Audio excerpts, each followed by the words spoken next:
Je marchais dans le noir, comme un aveugle je me dirigeais, sans trouver la lumière, sans trouver mon chemin.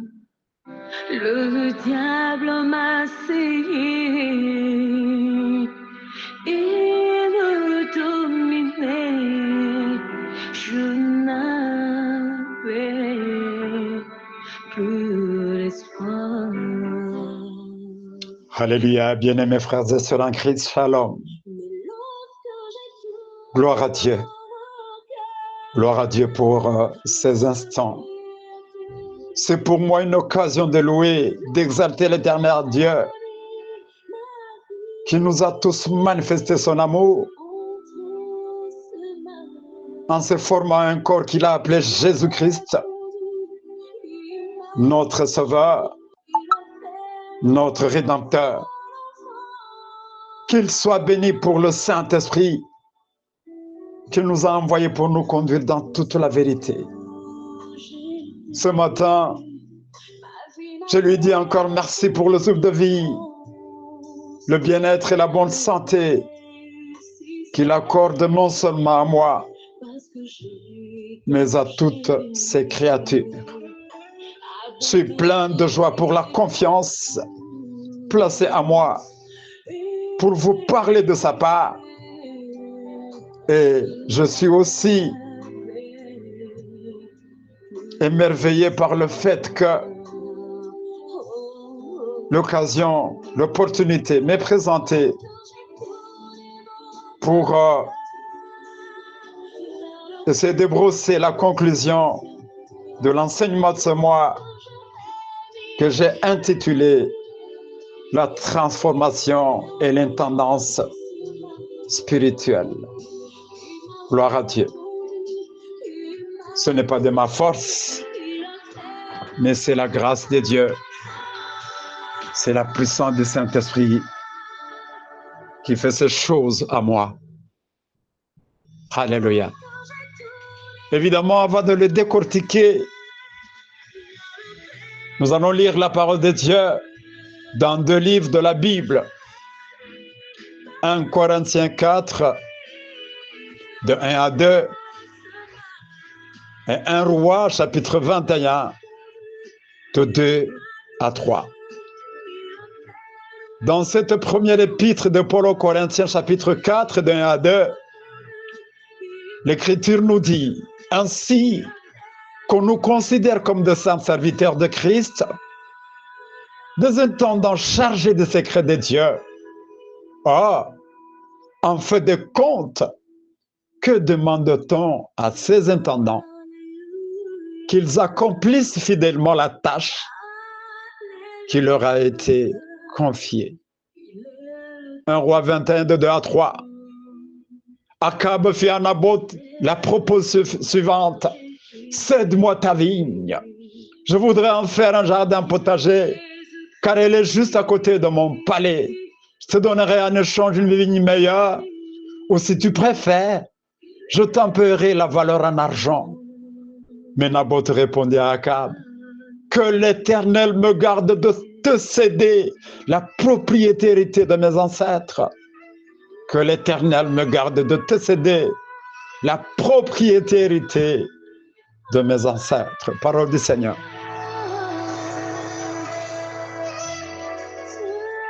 Frères et sœurs dans le Seigneur,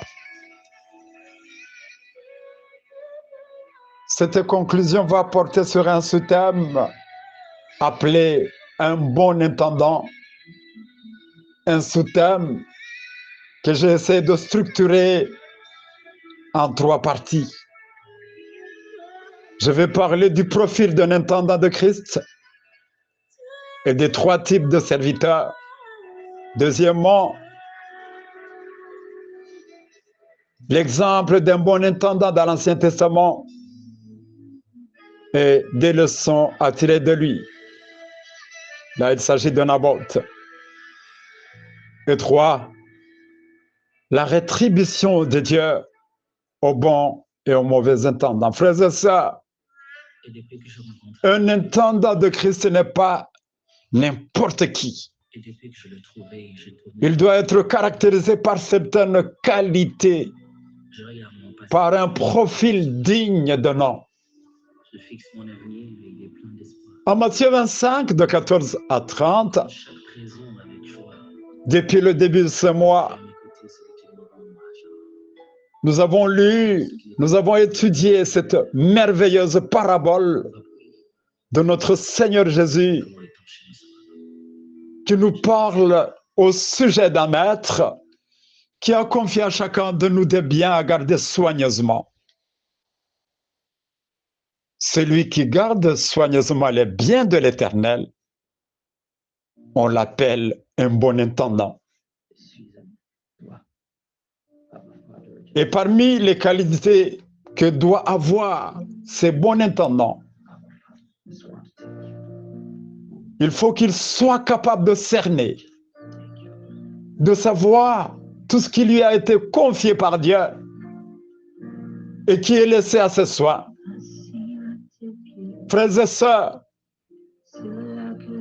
les biens que Dieu nous a donnés à gérer sont multiples. Il y a les ministères et les dons du Saint-Esprit.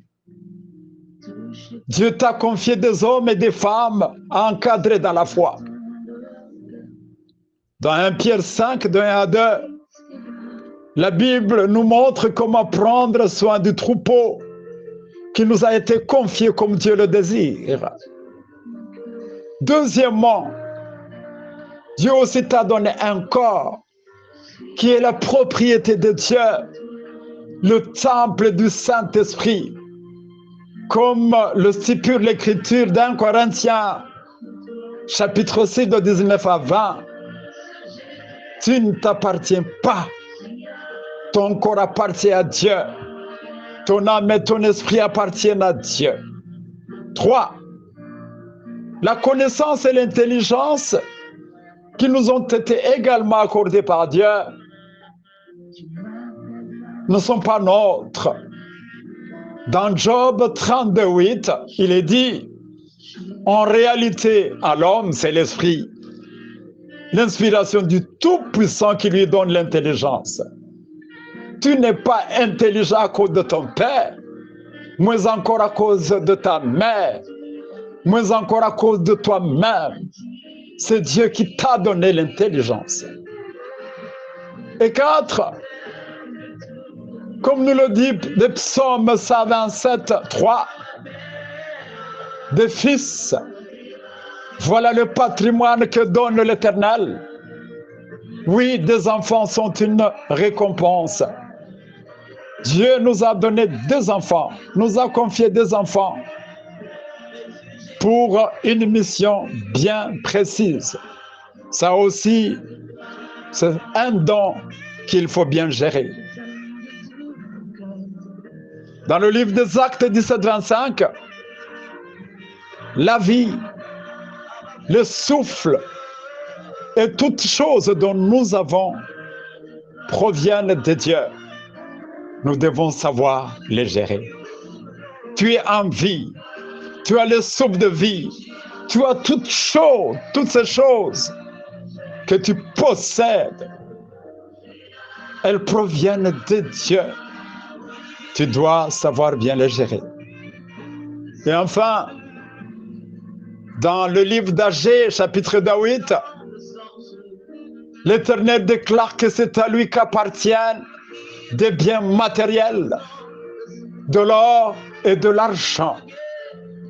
Frères et sœurs, les biens matériels à notre possession, de l'argent ou toute richesse nous ont été donnés par Dieu et nous devons bien les gérer. Passons aux 3 catégories de serviteurs. Frères et sœurs, un bon intendant de Christ doit connaître toutes ces vérités et en produire des résultats qualitatifs ou quantitatifs à la hauteur de ce que le maître attend de lui. Le profil d'un bon intendant de Christ, c'est la fidélité, la soumission, l'intégrité, la diligence ou l'excellence des valeurs du royaume de Dieu. Alors, dans la même parabole de Matthieu 25, de 14 à 30, j'ai remarqué 3 types de serviteurs. Un bon serviteur, ça c'est le premier type de serviteur. Le deuxième type de serviteur, un serviteur fidèle. Et le troisième, un serviteur bon et fidèle. J'attire déjà votre attention à bien suivre les nuances qu'il y a dans ces qualificatifs de serviteur. Parce que si la Bible parle d'un bon serviteur, d'un serviteur fidèle et d'un serviteur bon et fidèle, elle a ses raisons. Mon frère, ma soeur, un bon serviteur obtient des résultats qui impressionnent les gens dans son travail, mais il a l'intention de se glorifier. Bien qu'on l'appelle bon serviteur, il impressionne et a l'intention de se glorifier. Par le biais de son ministère, il vise des bénéfices personnels. Ainsi, il peut nuire au salut des autres, car bien qu'il soit appelé bon serviteur, il travaille pour lui-même et non pour Dieu. Donc, un bon serviteur, bien que ses intentions plaisent au Seigneur, il ne s'engage pas au maximum dans ce qu'il fait. Il est négligent. Il ne cherche pas à faire la différence, ne se défie pas et ne se perfectionne pas. Donc, on l'appelle bon serviteur. Il est serviteur. Il a été appelé par Dieu.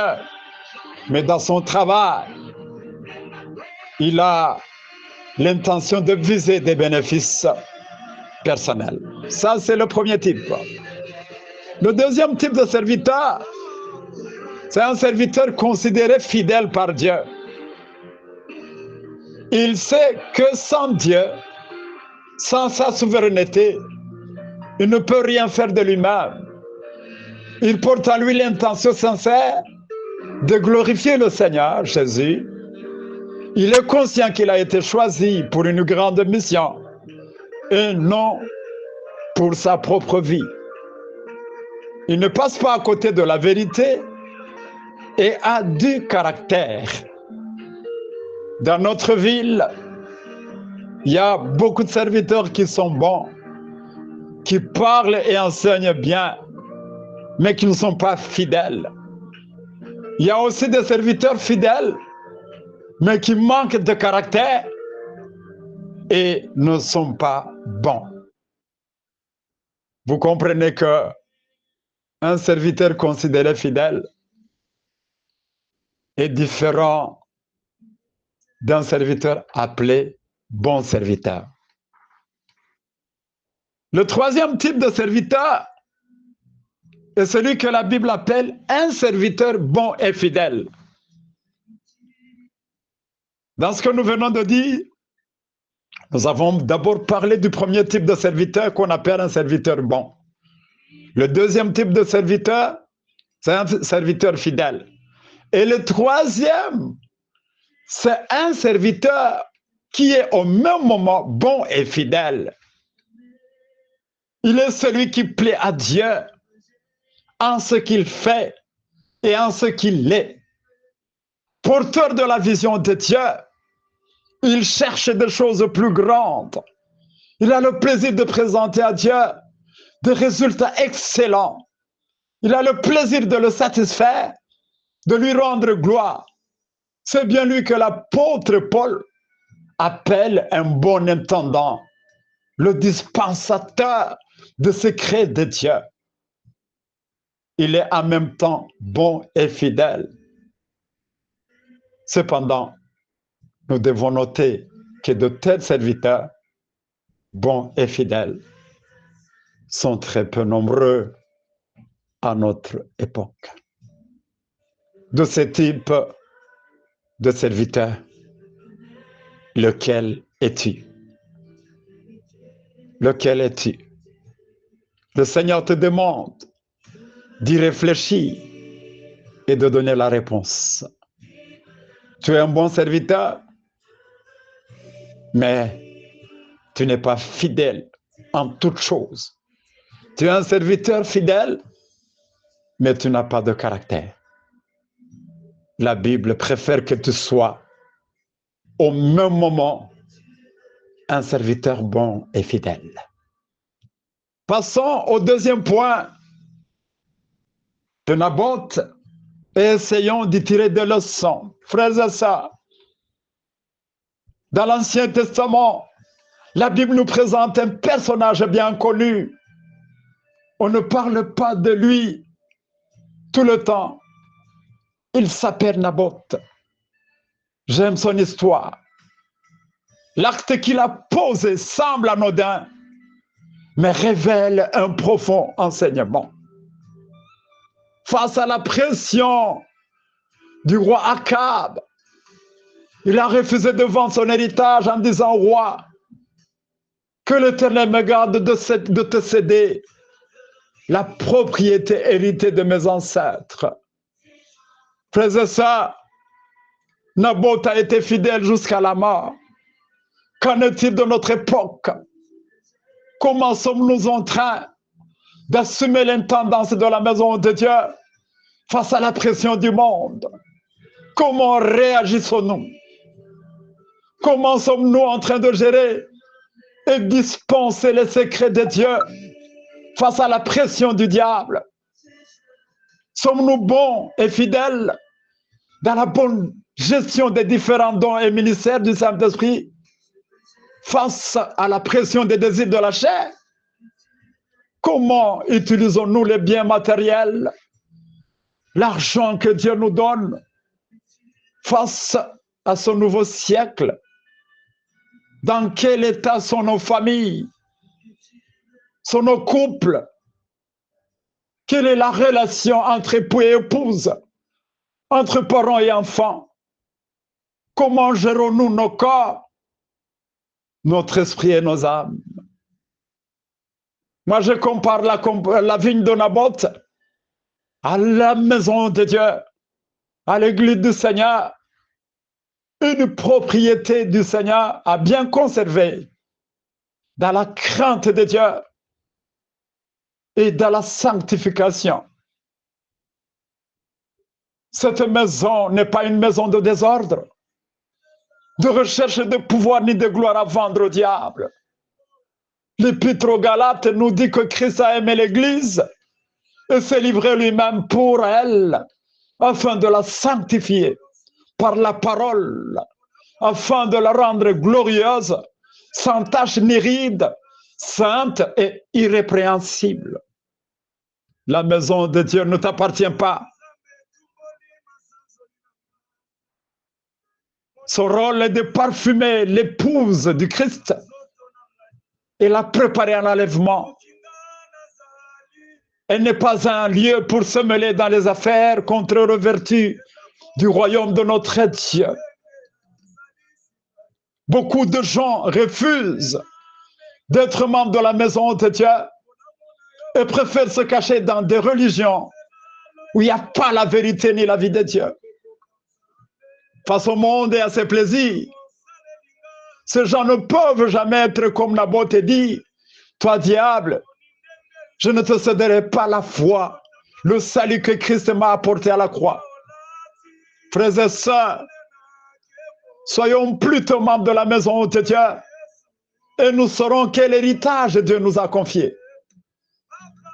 Mon frère, ma sœur, comme Naboth, tu es porteur de grands secrets de Dieu. Alors, sois prudent, sage et humble. Sers Dieu comme un sous-berger pour le souverain pasteur, le bon berger Jésus-Christ. Les différents dons et ministères dont le Saint-Esprit t'a doté ne doivent pas être commercialisés.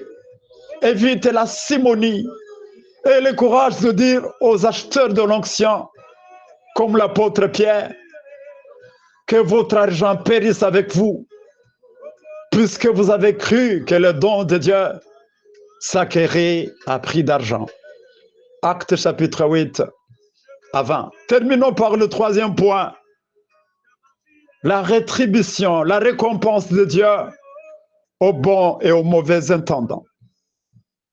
Dans Luc 7, le verset 10 et 13, il est écrit, si quelqu'un est fidèle dans les petites choses, on peut aussi lui faire confiance dans ce qui est important. Mais celui qui n'est pas fidèle dans des petites choses ne l'est pas non plus pour ce qui est important. Aucun serviteur, frères et sœurs, ne peut être en même temps au service de deux maîtres. En effet, ou bien il détestera l'un à l'un et aimera l'autre, ou bien il sera dévoué au premier et méprisera le second. L'on ne peut pas servir en même temps Dieu et l'argent. Alors, pour celui ou celle qui gère ce qui lui a été confié par Dieu, selon la volonté de Dieu, le Seigneur promet des bénédictions spirituelles et matérielles, des récompenses éternelles, à savoir la vie éternelle et la couronne de vie. Mais pour l'intendant malhonnête, indifférent et ingrat, Matthieu 25, 28 nous révèle qu'à cause de son mépris, de sa négligence, de son manque de dévouement et de sa foi stagnante, un tel serviteur subira des conséquences fâcheuses.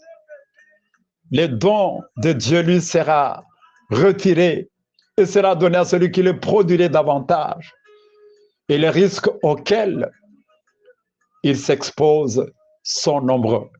Réfléchissons-y. Frères et sœurs, je parle à moi-même et à vous aussi. Dieu nous invite tous à le servir et non à être servis. Il nous appelle à être fidèles dans l'accomplissement de la mission qu'il nous a donnée. Il nous appelle à être des bons gestionnaires des secrets de Dieu, de la maison de Dieu, de nos ministères, de nos dons différents, de nos connaissances, de nos épouses, de nos époux et de nos enfants. Dans tous les domaines de notre vie, soyons des chrétiens, des serviteurs et des servantes loyaux envers Dieu, des serviteurs fidèles, des bons exemples des autres, des disciples de Christ, véritablement disciples, qui reflètent les valeurs chrétiennes dans notre vie quotidienne. Le critère pour apprécier un ministre de Dieu ne repose pas sur sa renommée, moins encore sur l'éloquence, mais sur sa fidélité à Dieu et à la mission qui lui a été confiée. Soyons fermes et catégoriques à notre foi comme Naboth. Répondons avec une ferme détermination et déclarons: toi Satan, toi le monde, toi la chair, que Dieu me garde de te vendre les dons de Dieu. Que Dieu bénisse sa parole et t'aide à la rendre pratique dans ta vie. Soyez bénis au nom de Jésus-Christ. C'est vraiment ça, Seigneur, c'est vraiment ça. Mon intention était de continuer, de tout dire, Seigneur. Mais je me rends compte que je suis trahi par mes propres mots. Malobé, comment